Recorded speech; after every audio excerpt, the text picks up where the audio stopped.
أعوذ بالله من الشيطان الرجيم.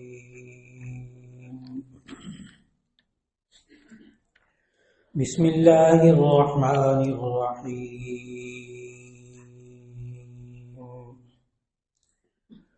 وقال الذين لا يرجون لقاءنا لولا أنزل علينا الملائكة أو نرى ربنا لقد استكبروا في أنفسهم وعتوا عتوا كبيرا يوم يرون الملائكة لا بشرى يومئذ للمجرمين ويقولون حجرا محجورا. صدق الله العظيم.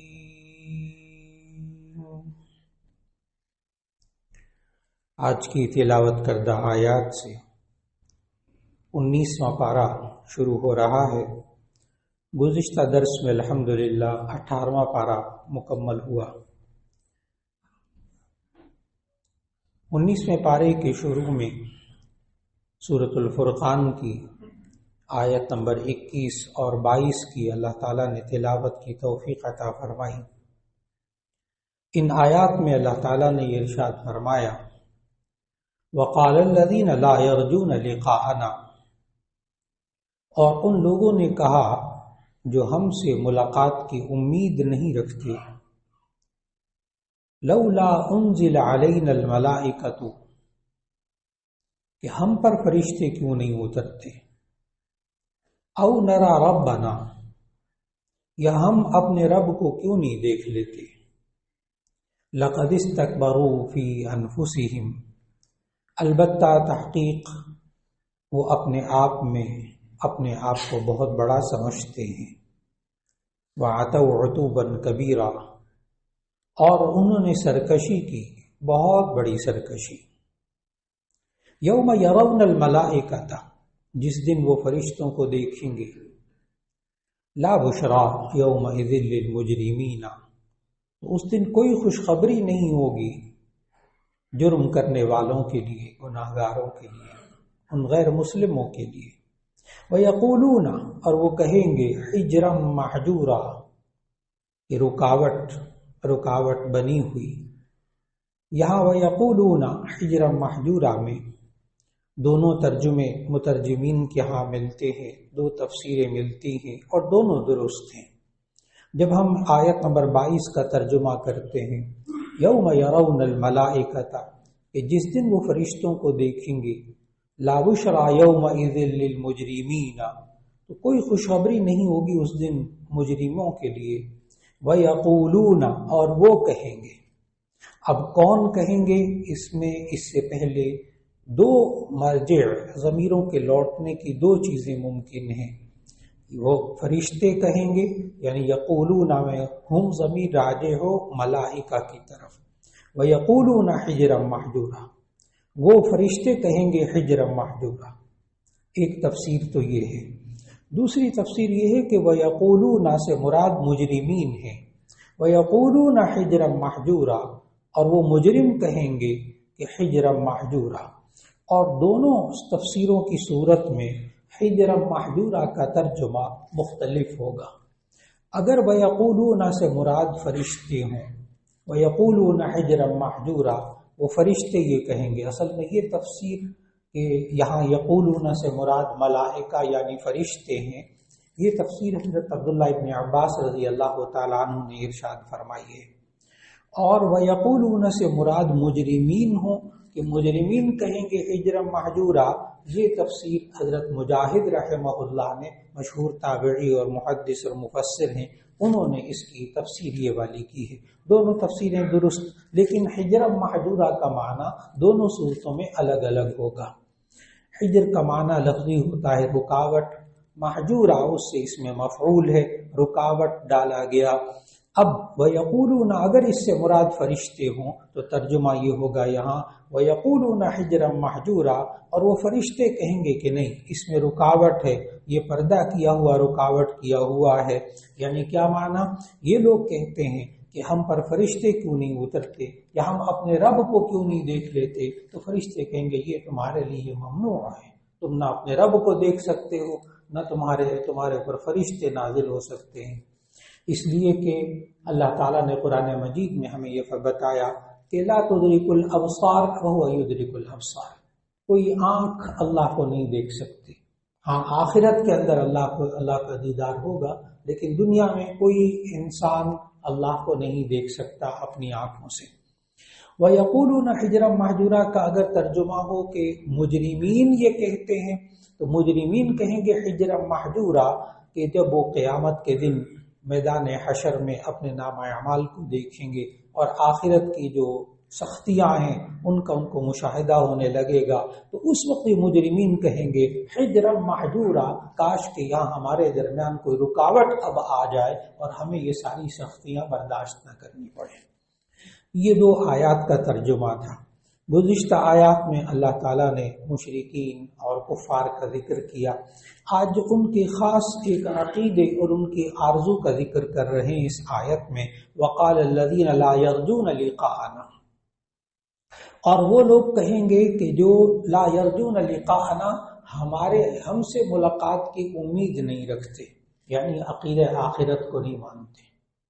مرنے کے بعد اللہ کے سامنے پیش ہونا ہوگا، اپنے اعمال کا جواب دینا ہوگا۔ جن لوگوں کو یہ امید نہیں ہے، توقع نہیں ہے، یعنی وہ ایمان نہیں رکھتے آخرت پر، وہ کیا کہتے ہیں لولا انزل علینا الملائکہ، یہ فرشتے ہم پر کیوں نہیں اترتے، یہ محمد صلی اللہ علیہ وسلم کے پاس کیوں اترتے۔ اللہ تعالیٰ براہ راست ہمارے پاس فرشتے بھیجتا، ہم دیکھتے پھر ہم مانتے، کہ ہم بھی کہتے ہیں ہمارے اوپر فرشتے آئے، ہمیں فرشتوں نے بتایا اس لیے ہم مانتے ہیں۔ لولا انزل علینا الملائکہ، ہم پر فرشتے کیوں نہیں اترتے۔ او نرا ربنا، یا ہم اپنے رب کو دیکھ لیتے، سامنے ہمیں رب نظر آئے تو بات بھی ہم اس کو مانیں۔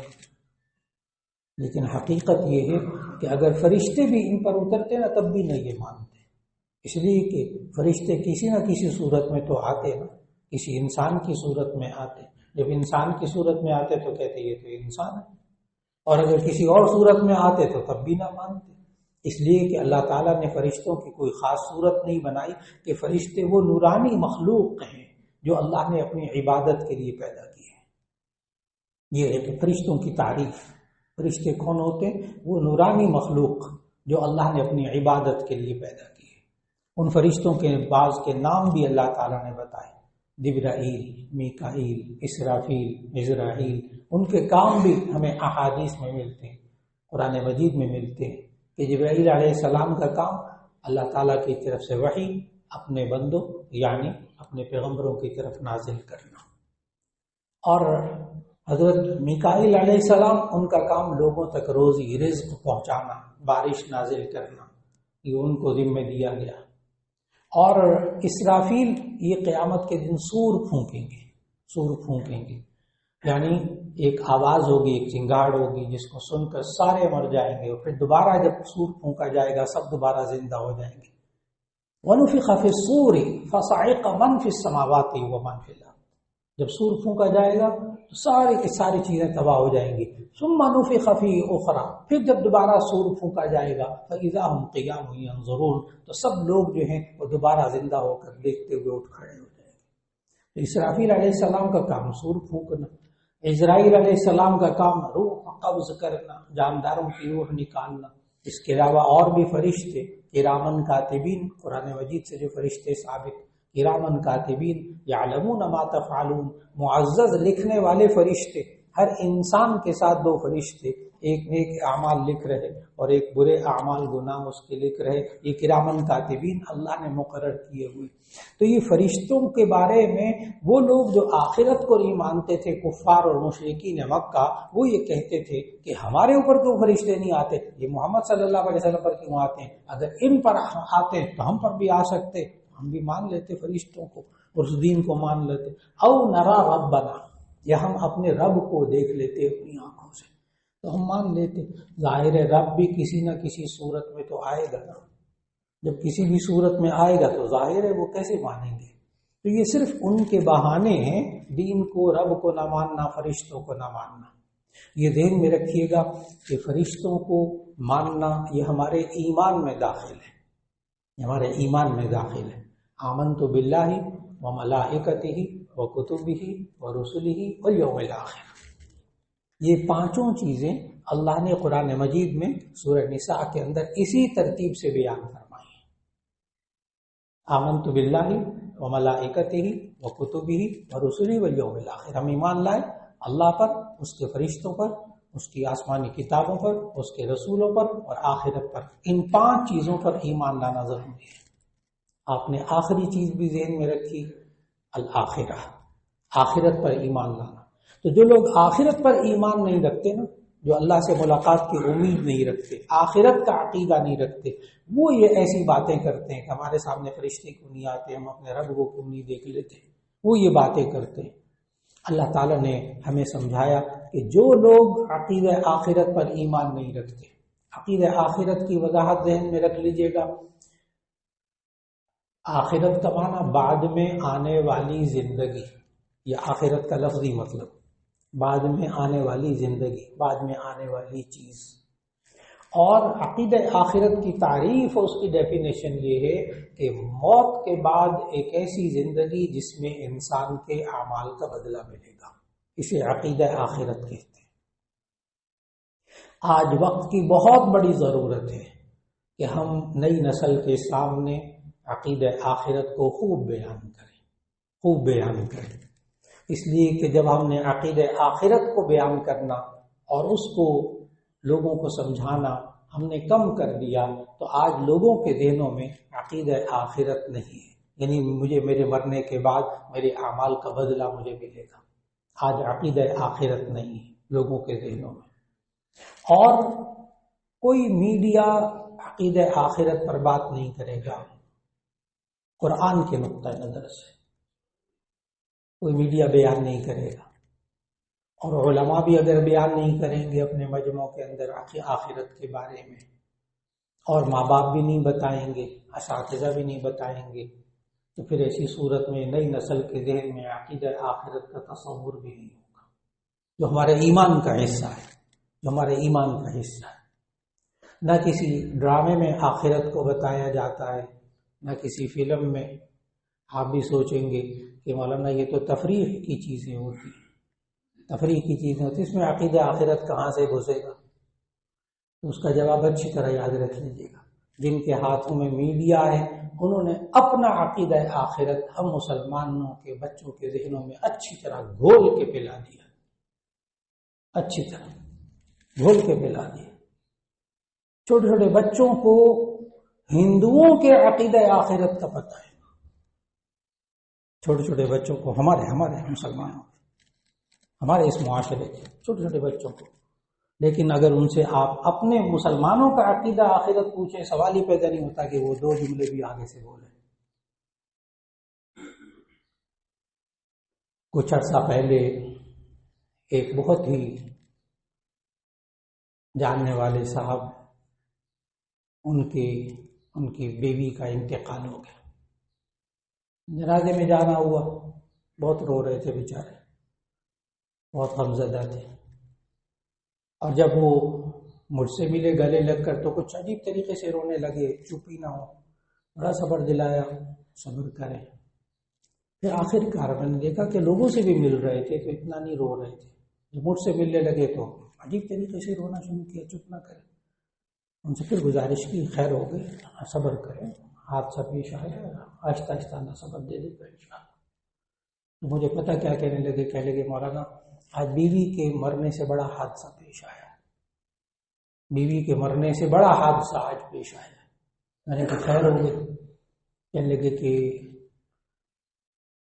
جب بیوی کو کفن دے کر، غسل دے کر، کفن دے کر چرپائی پہ لٹایا گیا تو میرا 7 سال کا بچہ جو دوسری کلاس میں پڑھتا ہے، تو میرے 7 سال کا بچہ میرے پاس آیا اور کہنے لگا کہ ڈیڈی ماما کی چتا کو آگ کب لگائیں؟